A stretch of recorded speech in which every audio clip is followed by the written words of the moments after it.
Assalamualaikum warahmatullahi wabarakatuh. Perkenalkan, nama saya Musrendra Salim. Saya akan membahas tentang pertumbuhan ekonomi nasional dan regional. Pertama, ringkasannya, pertumbuhan ekonomi merupakan indikator utama dalam menilai kemajuan suatu negara atau wilayah. Pertumbuhan ekonomi nasional dan regional saling berkait dan mempengaruhi satu sama lain. Pertumbuhan ekonomi nasional dan regional merupakan faktor penting dalam pembangunan suatu negara atau wilayah. Diperlukan kebijakan yang tepat untuk mempromosikan pertumbuhan yang inklusif, berkelanjutan, dan merata di semua tingkat, serta kerjasama antar wilayah untuk mengatasi tantangan bersama.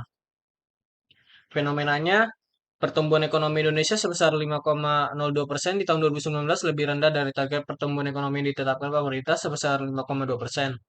Bahkan menjadi pertumbuhan ekonomi yang terendah selama 4 tahun terakhir. Kondisi keterlambatan pertumbuhan ekonomi Indonesia tidak lepas dari keberlanjutannya kondisi perlambatan pertumbuhan ekonomi dunia yang hanya tumbuh sebesar 2,9%.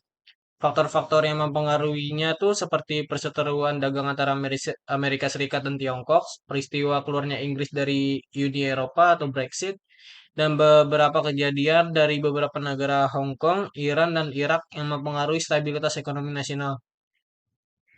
Dari dalam negeri, kondisi perlambatan dan pertumbuhan ekonomi dipengaruhi oleh beberapa faktor. Eh,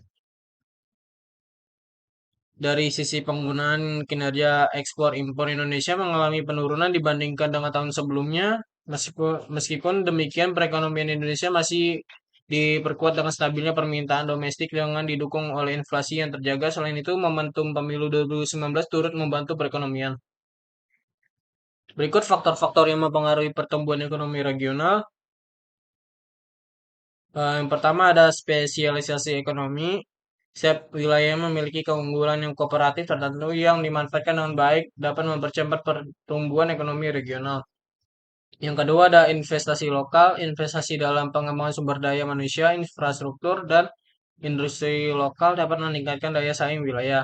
Yang ketiga ada kolaborasi regional, bekerja sama dengan antar wilayah dalam hal perdagangan, investasi, dan pembangunan infrastruktur dapat menciptakan sinergi yang menguntungkan semua pihak. Yang keempat ada pengembangan sumber daya alam, pemanfaatan dan pengelolaan sumber daya yang berkelanjutan dapat menjadi pendorong utama pertumbuhan ekonomi di beberapa wilayah. Berikut ada faktor-faktor mempengaruhi pertumbuhan ekonomi nasional. Yang pertama ada kebijakan fiskal dan moneter,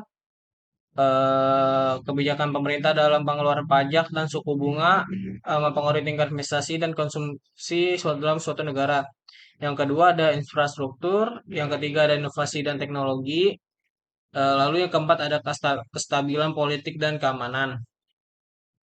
Lalu berikut ada beberapa permasalahan yang dihadapi pertumbuhan ekonomi nasional dan regional. Yang pertama ada ketimpangan pembangunan, kedua ada infrastruktur yang tidak memadai, ketiga kemiskinan dan ketimpangan sosial, keempat ketergantungan pada sektor tertentu, lima konflik dan ketidakstabilan politik. Lalu berikut ada solusi untuk mengatasi masalahnya. Yang pertama bisa dilakukan dengan pengembangan wilayah dan sektor. Kedua, investasi dalam infrastruktur. Ketiga, program pengentasan kemiskinan. Keempat, diversifikasi ekonomi, yaitu tidak terlalu bergantung pada sektor ekonomi tersebut. Lalu yang kelima ada pengelolaan konflik dan stabilitas politik.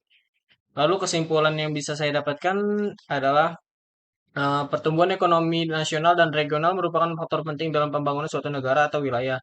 Meskipun Indonesia mengalami perlambatan pertumbuhan ekonomi pada tahun 2019, ada beberapa hal positif yang perlu diperhatikan seperti peningkatan pendapatan per kapita dan perpindahan kelas ekonomi dari negara berpenghasilan menengah bawah menjadi negara berpenghasilan menengah ke atas. Namun masih ada tantangan yang perlu diatasi seperti ketimpangan pembangunan infrastruktur yang tidak memadai, kemiskinan, ketergantungan pada sektor konflik politik, tantangan lingkungan, dan tantangan teknologi. Lalu sarannya, yang pertama pemerintah perlu meningkatkan investasi dalam pengembangan infrastruktur di seluruh wilayah, terutama di pedesaan, untuk meningkatkan aksesibilitas pasar dan layanan. Kedua, program-program pengentasan kemiskinan harus diperkuat dengan fokus pada pendidikan, kesehatan, dan penciptaan lapangan pekerja.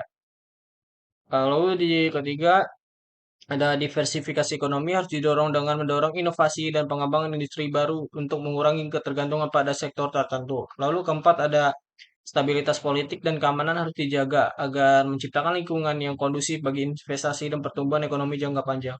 Lima, ada perlindungan lingkungan harus menjadi prioritas dengan mengurangi emisi gas dan rumah kaca, mempromosikan energi terbarukan dan mengolah sumber daya alam yang secara berkelanjutan. Sekian dari eh, topik yang saya bahas hari ini.